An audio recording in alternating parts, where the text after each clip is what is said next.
Hello, I'm Colonel Michael Fitzgerald, Commanding Officer, Marine Corps Logistics Base Albany. We are proud to pay tribute to African Americans and to honor their triumphs and struggles throughout this community and history. I call upon all Marines, sailors, civilians, and tenants who live and work aboard the base to pause and remember key individuals, visit local monuments, events, and attractions throughout this month and beyond.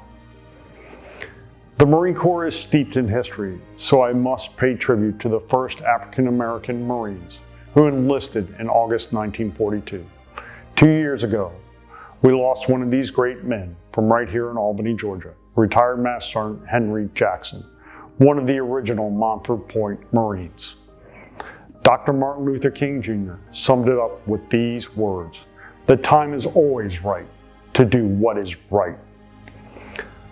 I'm honored to share the family and story behind a local landmark, the Resora, formerly known as Cypress Pond Plantation. This beautiful property is nearly 1,600 plus acres, former plantation originally owned by one of the largest slaveholder estates in Georgia.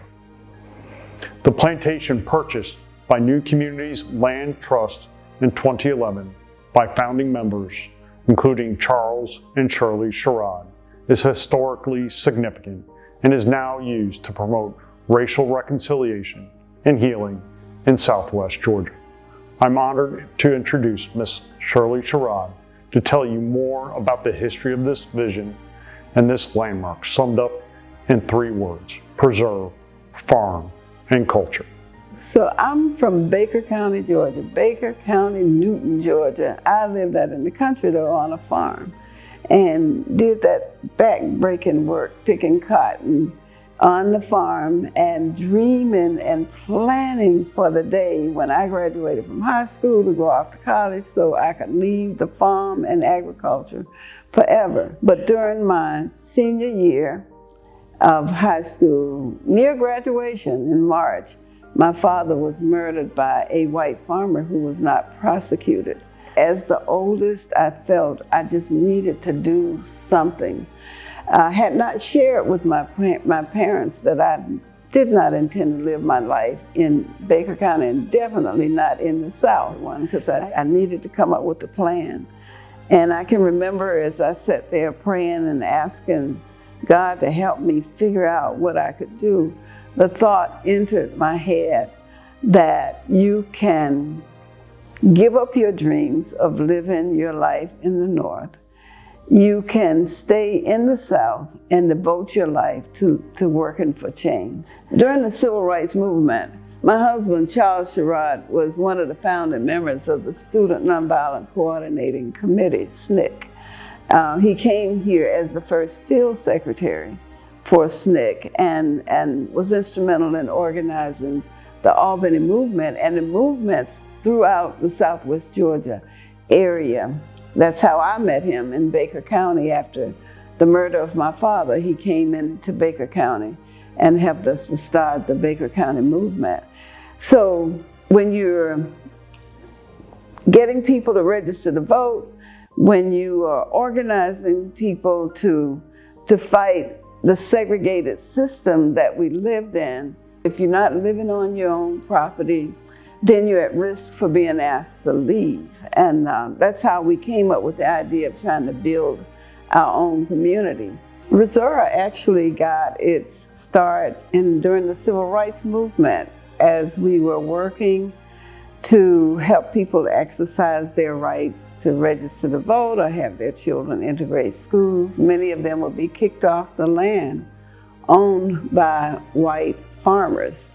So we came up with this idea of trying to build a community and actually sent a group to Israel to look at how they were resettling their people. Came back and we found land in Lee County, 6,000 acres. Now there was a lot of opposition to what we were doing, and that opposition included shooting sometimes at the buildings, political opposition, anything that could be done to try to make sure we did not stay on the land that we had in Lee County. As a result of the discrimination we faced. We lost everything in 1985. USDA, Farmers Home Administration, engineered the foreclosure on the property. That led to several years later being able to file a claim in the Black Farmers lawsuit, which was known as Pickford.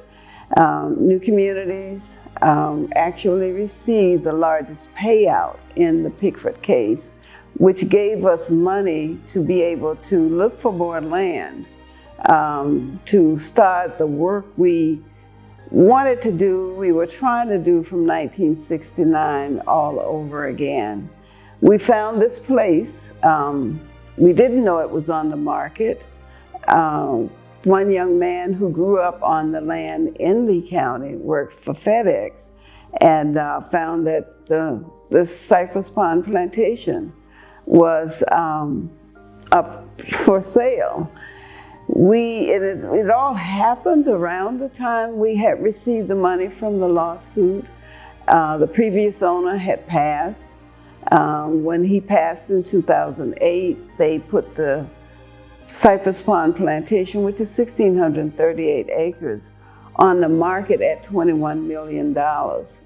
When we received our payout in the Black Farmers lawsuit around 2010-11 and found that this place was on the market, we actually came out to look. And the salesman who was here from Tallahassee, Florida, just kept saying, put an offer on it. Just put an offer on it. They had dropped the price to $6.9 million, and he said the corporation was holding it. Just put an offer on it. So we offered $5 million. The next day they let us know they would take $5 million for this place. But we ended up negotiating and got the land with all of the improvements and the equipment for $4.5 million. This was 2011. It gave us the opportunity then to start some of the programs we had tried to implement dating back to 1970 here on this site. We realized we couldn't put villages here, not enough land, but there's so much we can do from this site that was once owned by the largest slave owner and the wealthiest man in the state of Georgia. He held the largest number of slaves at this site. We actually have an ad that was running in the papers in Albany and Macon, advertising the sale of 150 slaves from this site on December the 29th, 1859. So we didn't know this history when it was purchased, but once we learned this history, we saw that we could do so much more than just the training that we had envisioned, training in agriculture. This is a perfect place, a former slave plantation, where we can look at teaching our history, healing. It's not, we don't envision it as just a place for Black people, but especially Black people, because we can come on these grounds, and can you imagine being here, knowing that slaves once worked here on this site, probably in this house. The original structure was built in 1851. But to use this site to learn, to heal, to grow together, to learn new crops for agriculture. In June of 1965, Charles Sherrod and others from SNCC came in, and the Student Nonviolent Coordinating Committee came into Baker County to help us start the civil rights movement.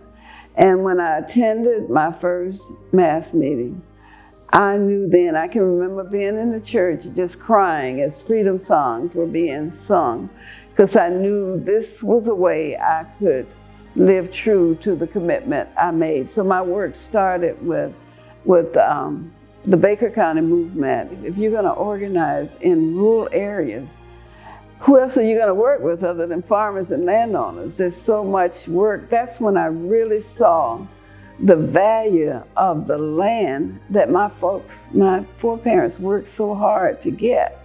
And, you'll never, ever be able to see that land. I drill it in my children today. They struggled coming out of slavery. They knew that buying land and getting an education was important, and they made that a part of us. And I wish so many more young people could get that message today. And if they don't own land, to try to look at how they can get land. They ain't making more, so you got to work hard and be determined to make it happen. So my civil rights work continued. That's how we ended up starting the first community land trust in the country, which was New Communities. We understand that there are nearly 300 of them now, using the model we created during the 60s and really finding out that the community land trust model started in the civil rights movement, and it started right here with us.